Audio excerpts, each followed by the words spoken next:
It's the blue light that comes from our screens that makes the picture so clear, but it's not clear exactly why blue light in particular is capable of having such a damaging effect on our sleep habits and in turn our health.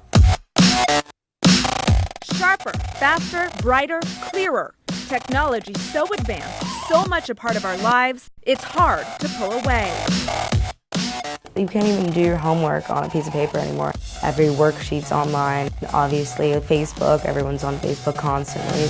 Brooke Chavez is a freshman at the University of Arizona. She says she's had trouble sleeping since high school, and before coming to the U of A, warned her dorm roommate she's an insomniac. No, I really can't go to sleep. She doesn't believe me.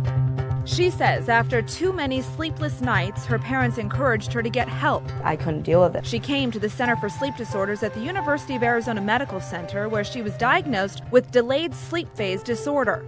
In some patients, especially young adults like Brooke, the disorder is aggravated by exposure to blue light. When some folks say, well, I take my iPad to bed and I read with the blue light and I read up till 2 a.m. in the morning, and then I wake up at 7 a.m. in the morning and I'm totally functional. I don't know what you're talking about. Good for you, but that doesn't mean it's good for everybody. The Earth's light cycle controls our circadian rhythm, the 24-hour cycle that tells us when to wake, when to sleep.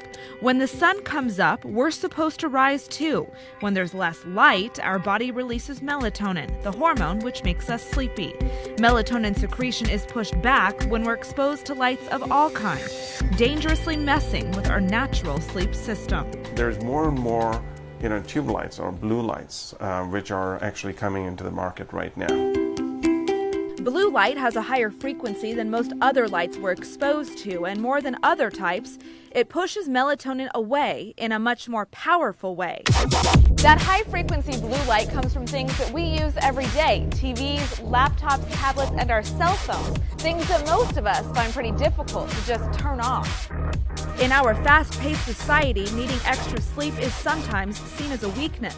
But study after study shows how essential it is. We spend 1/3 of our lifetime head to pillow. If it weren't important, we wouldn't have been built that way. Lack of sleep has been linked to everything from obesity to cancer.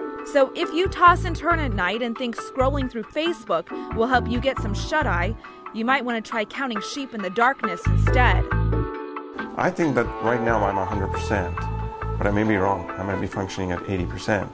And maybe if I paid more attention and got more sleep, I may be functioning better, and I wouldn't know that unless I experienced it.